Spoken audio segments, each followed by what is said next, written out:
नाजिम जी, जी sir. किस तरफ? हाँ, बताइए। जी सर। हाँ नाजिम। मेरा नाम नाजिम नज़ीर है। मैं पुलवामा के सांबूरा गांव का रहने वाला हूं। मेरी जर्नी स्टार्ट हुई 2018 में।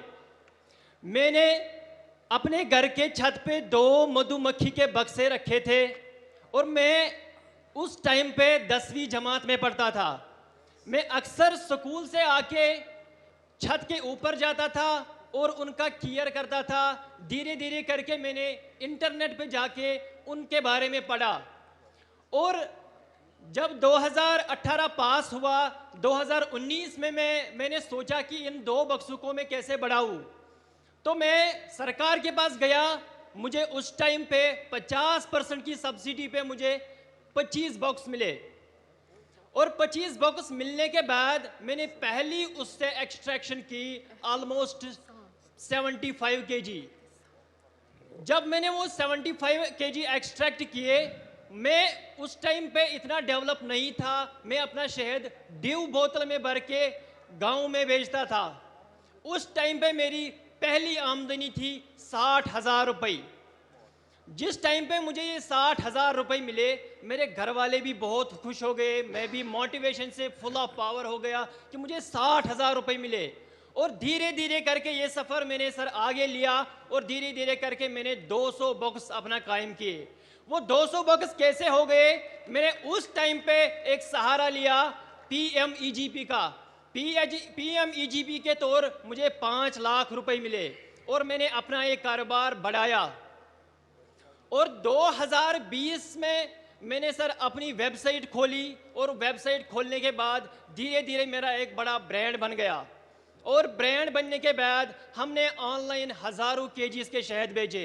मेरी वेबसाइट पे 2023 में 5,000 केजी शहद बिके हैं। और धीरे धीरे करके ये सफ़र आगे बढ़ा सर। मैंने 2000 मधुमक्खी के बक्से बना लिए और मेरे साथ मैंने अकेला ही काम नहीं किया। मैंने सोचा खुद ही मैं अपना बेनिफिट नहीं लूँगा, मैं और को बढ़ावा दूंगा, अपनी यूथ को इसके साथ जोड़ूंगा। धीरे धीरे करके मेरे साथ लगभग 100 बंदे सर जुड़ गए जो ये मधुमक्खी का काम करते हैं। 100 जोड़ने के बाद धीरे धीरे मैं सर आगे बढ़ा और 2023 में मुझे सर FPO मिला।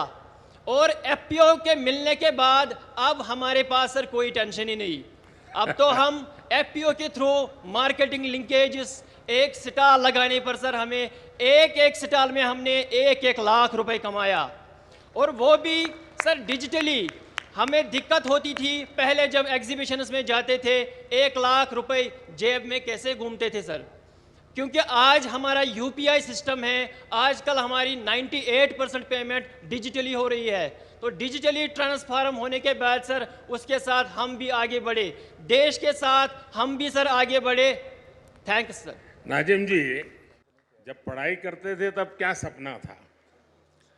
सर जिस टाइम पे मैं 10वीं जमात में था तो मेरा सपना, पहले घर वाले मुझे बोलते थे आप डॉक्टर बनो, आप इंजीनियर बनो। तो मैंने घर वालों का मैं नहीं सुनता था। मैंने सोचा सर मैं अपना दिल का सुनूंगा। तो मैं जब 2 बक्सों के पास गया था तो मैंने सोचा नहीं, मुझे डॉक्टर और इंजीनियर में इंटरेस्ट नहीं है, जो मुझे खुद लगे मैं वो करूंगा। और धीरे धीरे के सर करके मैंने अपना मधुमक्खी का काम नाजिम संभाला। जी, परिवार आपकी क्षमता को जानता था, आप डॉक्टर बन सकते थे, लेकिन आपने वो रास्ता नहीं चुना और आपने एक प्रकार से स्वीट रिवॉल्यूशन, हमने ग्रीन रिवॉल्यूशन सुना है, हमने वाइट रिवॉल्यूशन सुना है। आज मेरा कश्मीर नाजिम जैसे युवाओं के कारण स्वीट रिवॉल्यूशन का नेतृत्व कर रहा है। बहुत बहुत बधाई। अच्छा नाजिम जी, आपकी इस पहल में जैसा आपने बनाया, सरकार की योजनाएं रही, लेकिन शुरुआत में शायद सरकार में योजनाओं का लाभ लेने में दिक्कत आई होगी, या सरलता से आपको समझ आया, मिलता गया?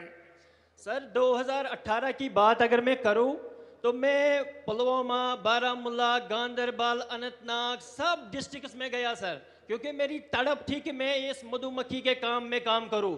मगर कहीं पे मुझे उस टाइम पे सपोर्ट नहीं मिला। मैं एक एक बंदे के पास गया, लास्ट में डिपार्टमेंट ऑफ एग्रीकल्चर के पास गया और उन्होंने मेरा हाथ थाम दिया और सफ़र आगे बढ़ता रहा।